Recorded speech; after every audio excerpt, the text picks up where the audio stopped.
Hey everybody, welcome back to Video Game Esoterica and our continuing series, the Unported playlist, where I take a look at some of my favorite unported arcade games of all time. And today we're taking a look at the original Rail Chase. And it has one of the best animated intros to any arcade game I've ever seen. I just love the art style of this pencil line drawing. Before we get too far involved, do me a huge favor, go down below, hit like, subscribe, and that notification bell definitely helps us out. And if you feel so inclined and want to support the channel, we have a Patreon link down below as well. But I also love just how this game launches you into the action. You go through that animated sequence, you fall through the floor into a rail car, and the game immediately starts. And when this game starts, it does not let up. From start to finish, it is 100% constant action. You feel like you played this game for hours when it's only going to take you about 22 minutes to beat it, and I mean that in a good way. It's just such an intense experience that it's going to leave you feeling like you need to take a break from gaming for the rest of the day to recoup from it. And I've already talked about Rail Chase 2, the Model 2 sequel of this game, and I'll leave a link in the description below to that. There was supposed to be Rail Chase 3, but unfortunately it never happened. And this runs on the Sega Y board. This is not a System 32 game, even though it has a lot of the same sprite scaling capabilities, but I just love the look of this game. And you'll see at the top there is somebody chasing us. The boss of each level is chasing us, and if we take too much damage and let them get too close to us, they're going to bother us for a bit. It definitely is scripted. You need to get to the end of the stage before you fight the boss, but what happens during the stage can ever so slightly change, because you'll see here we're now rotated in the opposite direction and fighting enemies behind us. And I just love everything about the Rail Chase series. Unfortunately, one thing that does not come over in emulation is the cabinet itself, because you sat in a large rail car that would move around as you played the game. As the car moves right, the cabinet would move right. As the car moves left, it would sway to the left, and that's not something that we're going to ever be able to replicate via emulation. And I'll be honest with you, I remember seeing a Rail Chase cabinet once as a kid on the New Jersey shore when my family would go from Vermont to New Jersey for holidays because we had a family down there. I played it once, it was fun, I walked away and did something completely different, probably went to the beach, and I've never seen another one again. Because these giant amusement cabinets with all the moving parts are the ones that break the most frequently, and when they stop being popular, arcade operators don't want to continue to pay to have them fixed, so they get junked pretty quickly. Now the nice thing is you don't need any of that mechanical actuation involved in playing the game. If you have an original arcade board, all you need to do is wire up the gun. It's an XY potentiometer, not a light gun, and the game will operate without having anything connected to it as far as the cabinet's concerned. You will see there that we were able to choose our route, and each level has different routes. There has a lot of replayability in this game. There's different ways you can go. There isn't one right or wrong way, it's just the way that you end up traveling.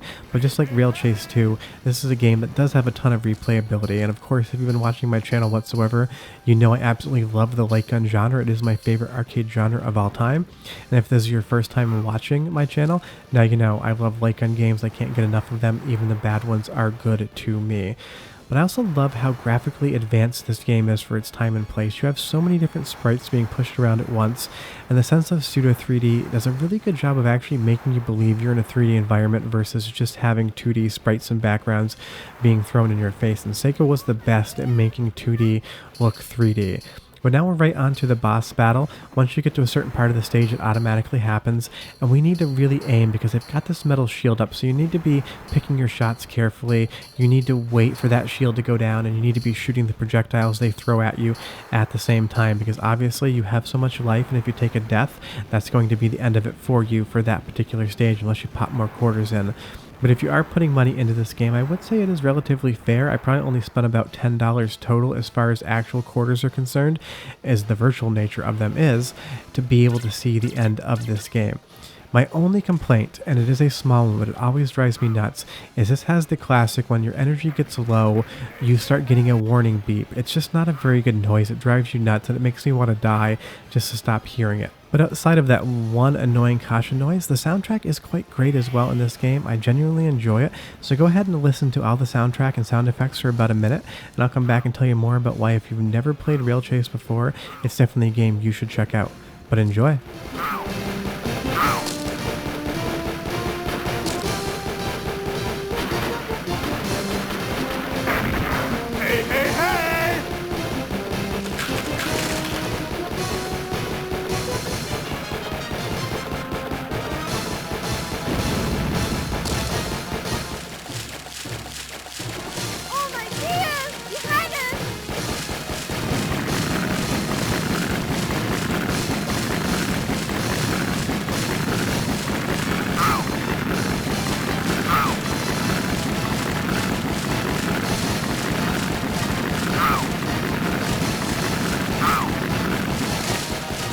Oh, the Indiana Jones style boulder that's following you there. Now we're into this underwater area with these stone golems coming up.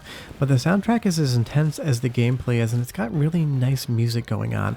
I just absolutely love everything about this game, especially the setting. We're going through these ruins here, and I'm not sure who all these soldiers are that are just here to fight us. They must live down in the ruins. But you'll see there's also a mechanic where you can change your path. If you shoot those different switches, you want to try to avoid some of the obstacles that are in your way. And now we have the stage 3 boss coming towards us as well, and the bosses can be quite difficult, and when they finally do kill you, you get this really nice animation. Kind of looks like Wolfenstein 3D in a way to me when BJ Blazkowicz would kill one of the bosses, but he comes up and hits you with that flamethrower, and that's because we took too much damage and he got too close, because that really wasn't the end of the stage. My favorite part of this game, and it is mostly just a joke, is just how much of a brain this rail car has, because a lot of times we get off track, and every time it bumps a while, it magically knows exactly the right direction to go. Obviously, that's just a little random aside. It even knows when to spin around, but it is kind of funny that this game is called Rail Chase, but a lot of times you're not even actually on a rail. You're on just basically ground or dirt or trees in some instances. I mean, it's an arcade game. You got to suspend most of your belief completely, but it even is able to go upstairs and do 360s. And that's the one bummer about emulating this game, is all of this motion you would have been able to feel when you were sitting in the rail car in front of the arcade cabinet, because it had different hydraulics and pneumatics in it that would actually give you a sense of the motion. But the nice thing is, at least it does emulate really well. I'm playing this on MAME, and all of the controls are exactly what you would expect them to be. And I guess you could just rock back and forth in your chair with the rail car if you wanted to. And it's really unfortunate that Sega never had Rail Chase 3 or has never ported these games over. I think this would be really fun in virtual reality, and I get that I'm always saying a lot of things would be fun in VR, but the light gun genre was coming back a little bit in VR, and still is, and it kind of had a renaissance, because for a while light gun games weren't very popular anymore, and they weren't being brought to home consoles outside of the Wii, having the Wiimote, which was the perfect way to play light gun games. But now in VR, with head tracking and with motion, I think that this would really be an awesome experience. But if you've never played Rail Chase before, definitely check it out. But I am really curious, everyone who's watching, if you know where there's a Rail Chase cabinet, tell me. I don't think I'm going to travel to play it, but I always love hearing about cabinets that I think are extinct existing in certain places, because every time I say I bet no one will ever see this game again out in the wild, at least one person comments and says, oh, it's at my local bowling alley, it's at my local laundromat, it's at my local arcade. And it makes me really happy to know that a lot of these things still exist, because it makes me think maybe one time I will find one in the wild and get to play it again. But that's Rail Chase. Awesome game, super intense from start to finish, and it even has these really fun parts that'll probably kill the encryption on YouTube, but there's all these dragonflies that we're just flying through. It's a ton of fun to look at, it's a ton of fun to play, and when you're finally done playing it, you're going to really want to get up and take a breather. But yeah, that's Rail Chase, one of my favorite light gun games from Sega of all time. I'll be back next week with more Imported. Do me a huge favor, hit like, subscribe, that notification bell definitely helps us out. And we have lost the game, and we'll see you next time. Bye-bye.